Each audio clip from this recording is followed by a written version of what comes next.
Today we had a really nice day, full of mysterious events though. And the first event was by the time we got to the top of Perkins, we had to fight the traffic going to the Renaissance Fair.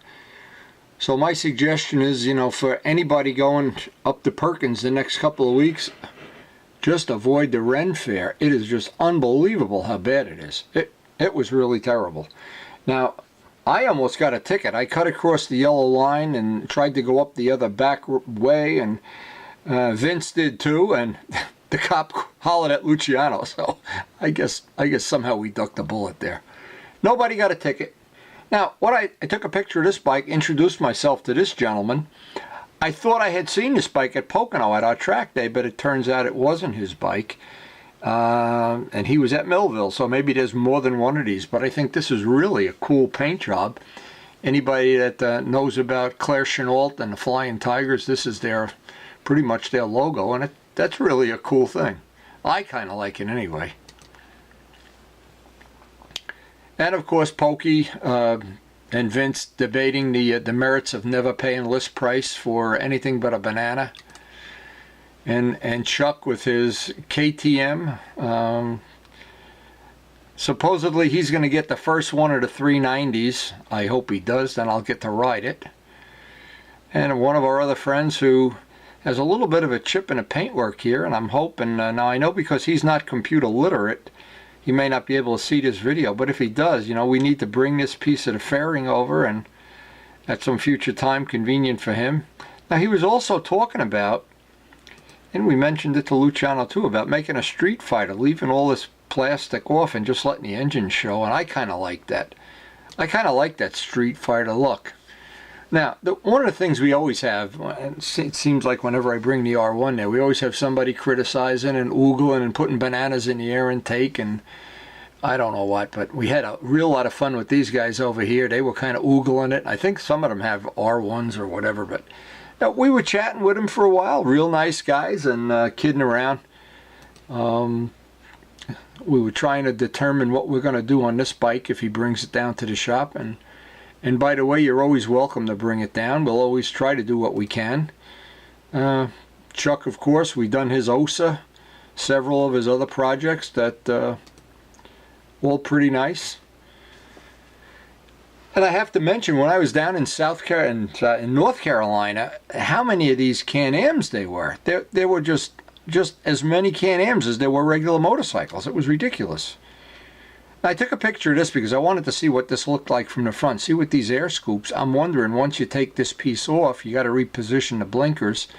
But I think you could make this into a pretty cool Street Fighter, you know. And if, as long as you don't cut and chop anything off, if you're done and you don't like the way it looks, hey. So here we are back, the same old thing. You get another crowd of guys and they all want to, you know, criticize the R1 and say, is it a real Ferrari? Of course they all know it isn't, but it never stops the fun. Nothing ever stops the fun on Perkins. And this was the highlight of the day, is bringing everybody over to look at Glen's wheels. Now, Glen is really proud of them. He worked hard on them, as did Lauren and Chris. And maybe I should even get some credit. I don't know.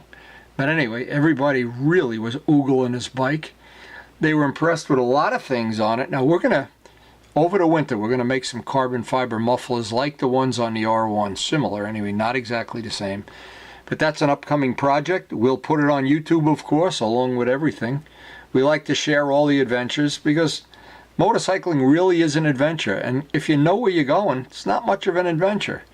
It just gets kind of boring if you're riding a bike and everybody's riding the exact same bike and they're all the same color and you know, and especially with a Ducati, because years ago Ducatis were rare, and if you'd see one, wow, it was a big deal. Now there's so many of them that you have to really go out of your way to make one a little different, and most people do, of course.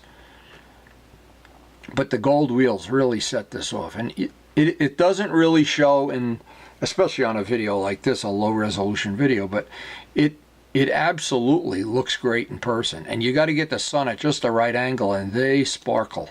Boy, do they look nice. Now, one of our future projects is the BMW wheels on Vince's BMW, his antique BMW. And they're snowflake wheels. They're going to be a lot of work, but I'll bet when they're done, he'll be drawing a crowd up there too. And of course, Pokey's still looking to sell his Copo d'Italia. Now, this bike, a long story with this. This is, I had originally thought, see, I go back a long time, being 150 years old like I am, and when I remember Jawas, they dominated the ISDT for 6 or 7 years, and what they did is, this is a twin-cylinder engine, and they made a crankshaft so both pistons came to the top at the same time. So in essence, it was a single with 2 pistons, and they called it a Pingle. Now, it's not a Pringle. A Pringle is potato chips. So, now the guy that owns the bike, and he sounded like he knew the history of the bike, or might have had it for a long time. He even had the authentic helmet with the old aviator goggles. For people that don't know, the neatest thing about this bike is you notice there's no Kickstarter.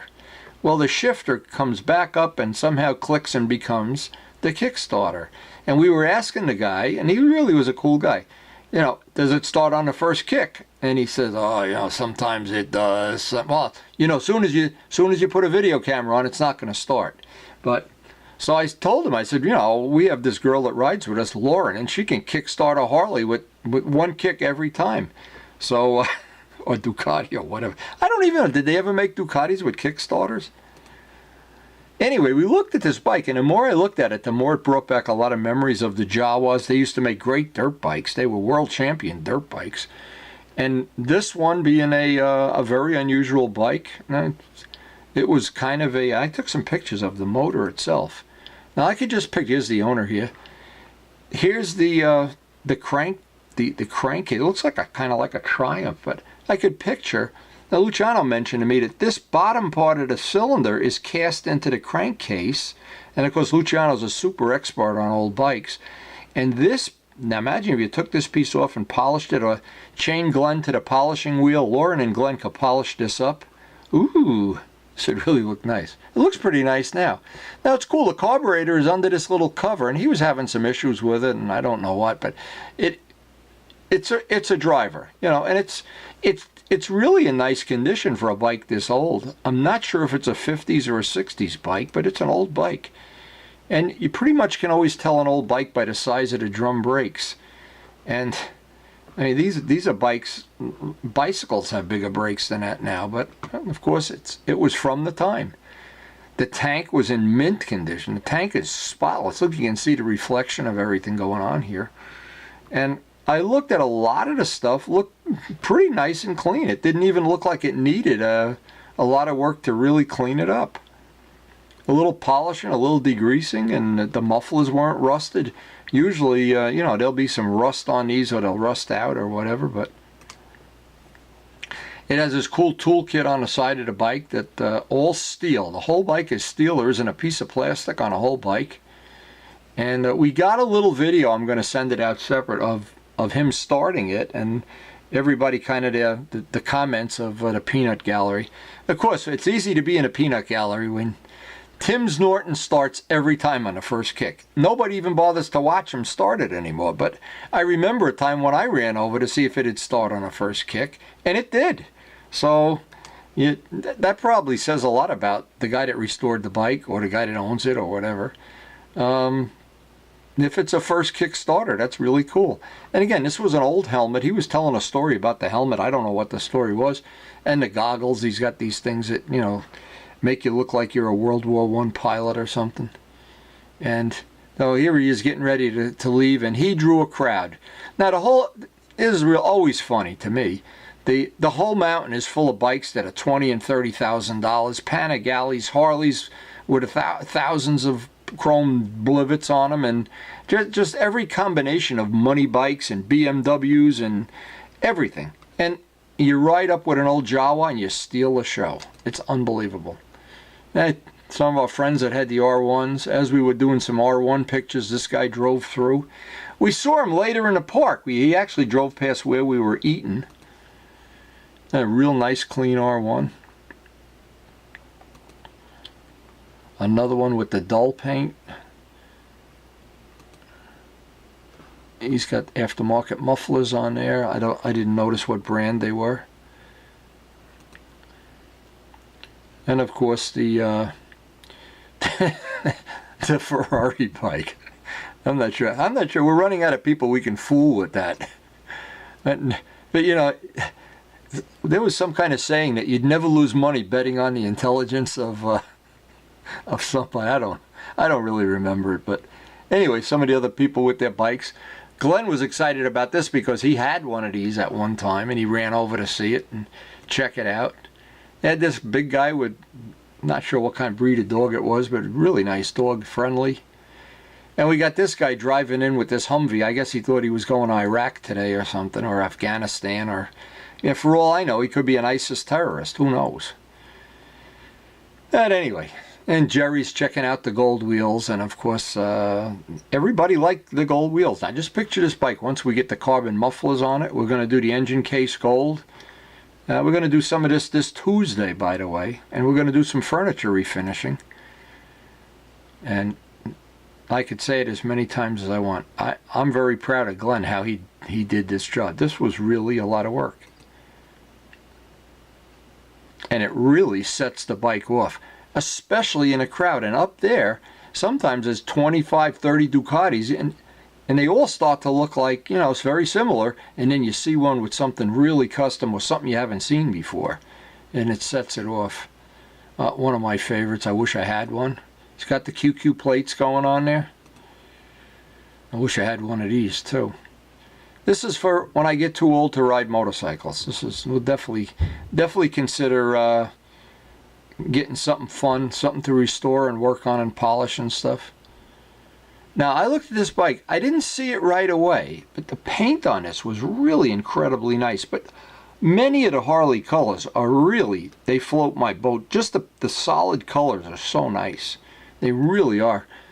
Harley really has, whether you like Harleys or not, it doesn't matter. The paint is always beautiful. And our friend with the RD, we hope he's going to be up there on a day that I have my RD and he can take mine for a little ride. And just for fun, of course. He's got the pipes on there. I think they're similar to the pipes I have. Aftermarket shocks. He did all the work himself. He laced I think he said he laced his own rims, but these are aluminum rims. And this is, I don't know what modifications he did, but I know he had done a lot of work on it. And it really sounds wonderful. It really is cool. Anyway, we always get, as we get ready to head out, there's always something else. Now, I looked at this bike for a reason. Even though it's not like Glen's, it has similar mufflers. Now, these are done with carbon tubes, and you actually can buy these carbon tubes from England and I'm going to find out before we go and make a mold and everything. We might be able to buy these carbon tubes. I forget who had, I think Dave Midgley had the website for that. But they are available, I know that. And if not, I'll mold my own over PVC pipe. And this is the gentleman that owned the older Ducati, and we were giving him a hard time. I don't know if Glen was giving him a hard time or they were whatever, but all the guys that have old bikes, they all seem to love looking at other old bikes. I don't know what it is. I know there's a bond between people that have older bikes that's not there with newer bikes. I don't see it anyway. Maybe it is. Now, Jim came up. Jim is the guy that sold Luciano his 916. And this is one of his, and I don't know what year it is. It's a collector bike. And it's really, really in mint condition. And I think he's trying to sell it. He said he was going to sell it. But anybody out there that's into the Ducatis, the older ones, this might be a nice one to add to your collection. And I know Jim, now the thing I can say about the bike that Jim sold Luciano has been a keeper. So there was anything, I have to assume that if Jim really, and he did the work on it, and it looks immaculate. It really is nice. This is something, I wonder if Charlie would be interested in this. But anyway, Jim has mentioned that he was interested in selling it. And just some other pictures, and not, again, I don't know what year it is. But I do get these magazines, thanks to Malcolm, these English magazines, and what they have is they have a conversion kit that if you have the engine, you buy the frame and all the bodywork as a kit.